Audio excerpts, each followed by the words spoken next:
Hello, I'm Dave March, the Spy Guy, and I wanted to talk today about a show I just finished watching on Amazon Prime that the critics all hate, but I actually really thought was really good. It's called Utopia, and Utopia is based on is originally a two-season run show from the UK that was 6 episodes. They do really short seasons there, but then I guess Amazon Prime is copying that, but they only have 8 to 10 episodes on their seasons, so it kind of evens out. The original purpose of the apparently the critics really hate this show. I don't know why.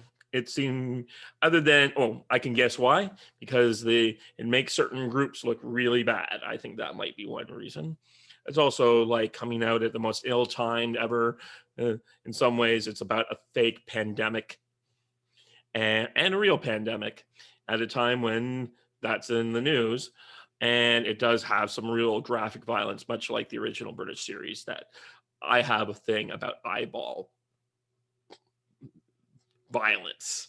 And it's very triggering. And there's several instances in this show of that. And I'm like, I have to turn away.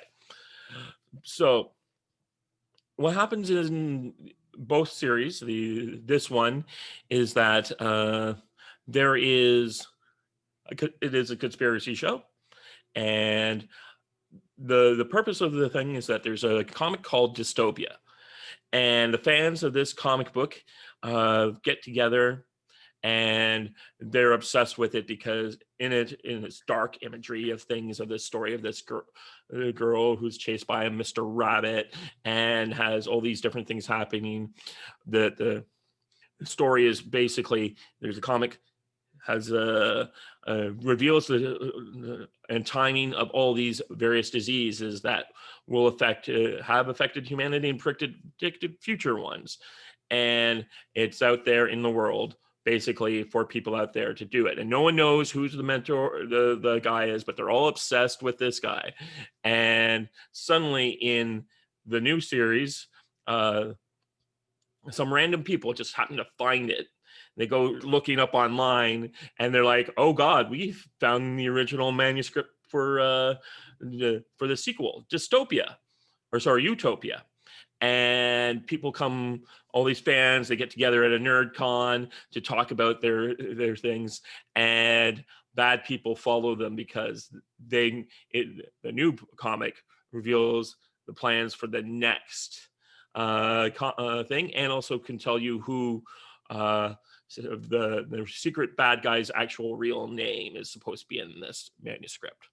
And in the first episode, we get to see the collection of our heroes get together. There is a John Cusack is playing this billionaire guy who's trying to change the world for the better and make a new food supplement. And suddenly, a bunch of kids die from the thing, but it's quickly his company quickly reveals that among its materials, it has the vaccine. And there is this dark corporate conspiracy that is going on in the background that replaces, I think, the original. In the original, look, you should go watch the British series too.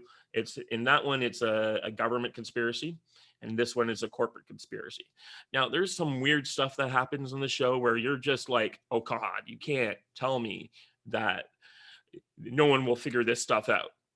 And yes and no. Yes, I think people would start to figure it out. I mean, like like the first episode, like 50 people are murdered, and they're set up in later episodes. It's revealed that the conspiracy is like trying to cover it up, but they can't. Look, people would figure this out. 50 people dying in a particular way, people are going to investigate. There's hundreds of people involved. Every single one of those people who died is connected to a bunch of people who are going to be demanding answers of the cops why this is happening, and cops should be chasing this down. But we don't really get to see that. We're more chasing after the people who end up with the comic or know things about the comic or seeing the comic, and these guys are trying to the conspiracy is trying to shut that down, and we get to see the conspirators' motives in the background a bit better than we got to see them in in the original series, where we do get to find out what's happened with the conspiracy at the end. But in this one, we get lots of red herrings, which I love as a writer. I love to set up things that have like, you think it's going one way. Well, I guess it's not really red herring. But you think it's going one way, and then suddenly, it's actually something else has been revealed. And you get lots of payoffs in this show where, things are set up and they come to fruition, and there are betrayals and backstabbings and all sorts of crazy things. There's something that happens in the second episode, and you would be like just shocked. This is if you ever watched the old Battlestar Galactica, not the remade TV series from 2003 to 2007. Yeah, this show competes in that kind of way. And if you're not going to like that kind of thing, you're going to hate that. But in the end, it's what I also loved about the conspiracy in the original series. It's a government conspiracy, and they react that way. In this series, it's a corporate conspiracy. And as a corporation, you get to see all the buzzwords. There's like planning sessions that seem to be remnants of Disney's Star Wars, the high ground projects. People are writing stuff on whiteboards and like, here's our action words, and this is what we need to do. This is what the story we need to come up with to cover up all the people we're killing right now, and are doing all this stuff. And you do kind of think to yourself, really, where is this kind of going? Like, you're going to be killing a lot of people here, but that's the thing, is that the ultimate plan, if it ever came to fruition, would be so much worse, that no one's going to be caring about the 50 people who died after this other big thing is. And they're just distracting. They know that eventually someone will figure them out and probably come and kill them all. The FBI would be raiding places, but they're on a timetable. They realize they can't. If their plan works, then it doesn't matter. And it also gives you an understanding of some psychologies of some of these movements, in the sense that, what would you do to save the world? How many people do you think you would kill to save the rest of us from devastating, dying, starvation, whatever? Like, there's like 7 billion of us, and their plan is to reduce that numbers to a more manageable level. And anyone who's seen the first series would know this. This is not like, I feel a spoiler, I guess, but look,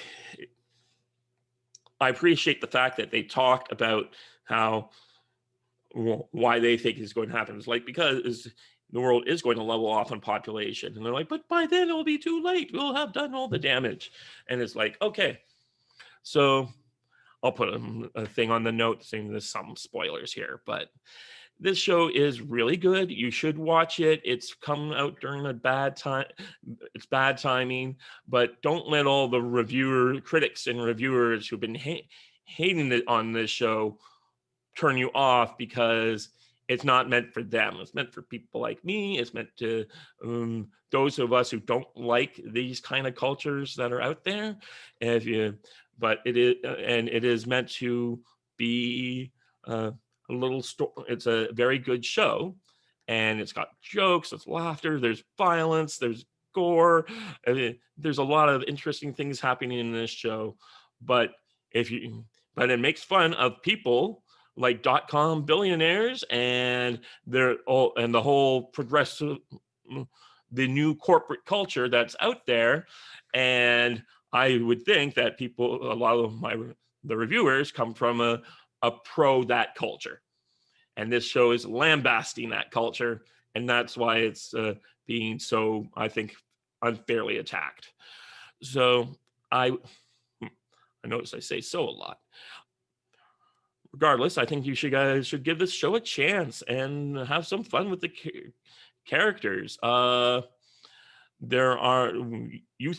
It sets off things for payoffs, and then goes on a 180 direction in a different direction, and it keeps you guessing right up until the end. So, someone who had watched the first season of the British series, I was pleasantly surprised to see how it goes, and they've added a different element to this that gets revealed, and I don't want to spoil that for anyone. But I think you should give this show a chance, and I'm going to rate it. I do my scale is 80. It's like I'm going to give it an 85 out of 100. So go watch this show, give it some of the affection that no one else seems to want to give it because of when it came out and what it's trying to say. Anyways, I'm Dave Marks, the Spy Guy. This has been my first TV report. I'm going to put this under my report section, and you're more than welcome to give it a glance. Thanks for watching, and I'll see you on other shows. Bye bye.